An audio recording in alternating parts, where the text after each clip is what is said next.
alim, nabi, rasul, kenapa mereka minta hidayah? Kalau yang jahil sudah, yang baru separuh ilmu sudah, yang sudah berilmu tidak beramal sudah, yang meyakini yang batil sudah. Sekarang kita tanya, kenapa Nabi tetap minta hidayah?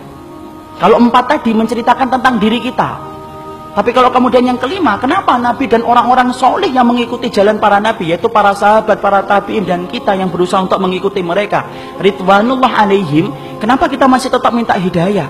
Karena belum tentu apa yang antum dapatkan kalau sudah benar itu menjamin antum itu meninggal dalam keadaan itu.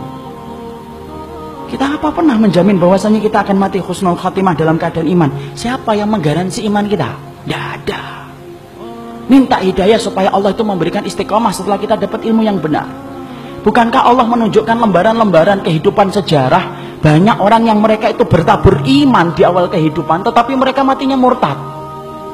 Bal'am bin Bawra, apa kurangnya Bal'am bin Bawra? Hidup pada zaman Nabi Musa, di mana doanya dikabulkan oleh Allah setiap waktu-waktu yang sempit dan terdesak.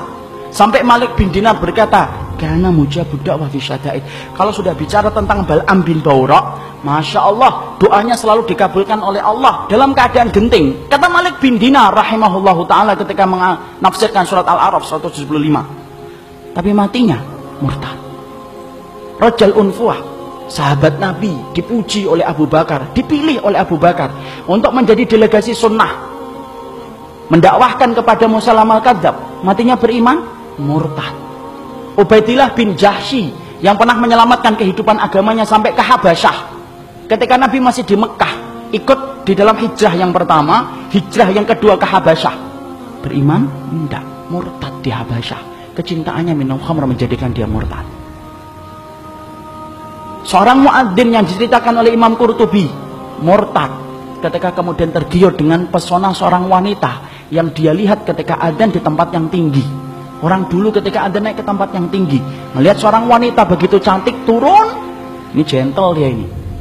Turun, dia katakan dia cinta sama wanita itu. Wanita itu berkata, tidak bisa kamu nerima kamu, karena kami Nasrani dan kamu Muslim. Loh, dengan apa saya bisa diterima? Berpindah kepada Nasara. Pindah, ikhwan. Murtad, meninggalnya di hari dia meninggal dunia.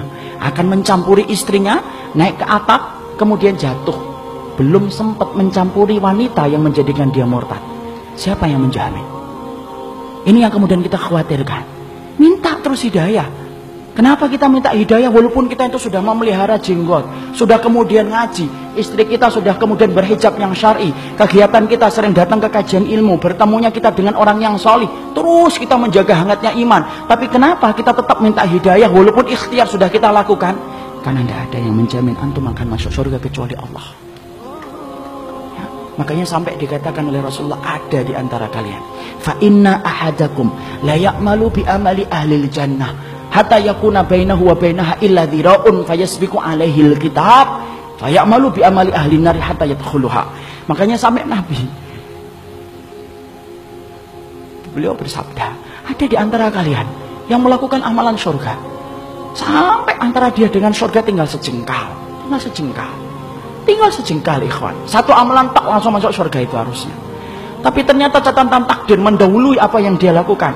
Lalu kemudian di akhir kehidupannya melakukan amalan penduduk neraka. Hatta yadkhuluha, sampai dia masuk ke neraka itu. Ada pula yang sebaliknya. Fa inna ahadakum la ya'malu bi amali ahli nar hatta yakuna bainahu wa bainaha illa dira'un fayasbiqu alaihi alkitab fa ya'malu bi amali ahli jannah hatta yadkhuluha. Nabi kemudian berkata sebaliknya, ada pula di antara kalian yang melakukan amalan penduduk neraka. Terus sampai antara dia dengan neraka tinggal sejengkal tak, kata Nabi.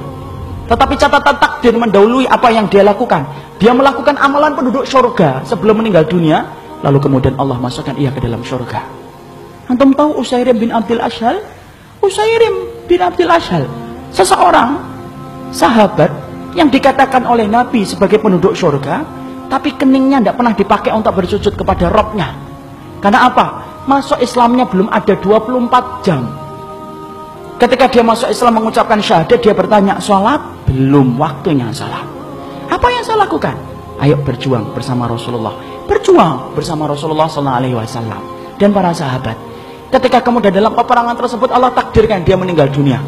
Ketika meninggal dunia, Maka rame para sahabat membicarakan tentang Usaid bin Abdul Asyad. Sampai Abu Hurairah berkata, inilah penduduk surga yang belum pernah menempelkan keningnya untuk mencium bumi bersujud kepada Allah. Itulah Usaid bin Abdul Asyad. Siapa yang jamin, ikhwan? Jangan sombong kalau kita hari ini sudah ngikut Pak.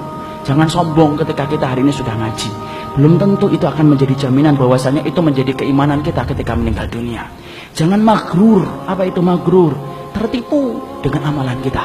Merasa bahwasanya amalan kita itu akan pasti menjadikan kita masuk surga. Siapa yang jamin? Minta hidayah kepada Allah, supaya kemudian kita diberikan oleh Allah. Kalau antum betul-betul orang yang solih, supaya hidayah yang antum minta menjadikan antum diberikan istiqomah sampai antum meninggal dunia. Itu yang kita minta kepada Allah. Inilah pentingnya hidayah. Makanya di dalam kehidupan kita sampai Allah terangkan doa yang pertama bukan doa meminta ampunan. Doa yang pertama bukan meminta surga. Doa yang pertama di dalam Al-Quran bukan meminta perlindungan dari neraka. Tapi doa yang pertama, ikhwan, antum sebagai hambanya Allah diajarin oleh Allah. Kita diajarin oleh Allah minta hidayah. Karena kalau antum sudah dapat hidayah, antum diampuni oleh Allah. Kalau antum sudah dapat hidayah, antum dimasukkan surga oleh Allah. Kalau antum minta hidayah, antum akan dijaga dari api neraka. Dan itu didahului dengan hidayah.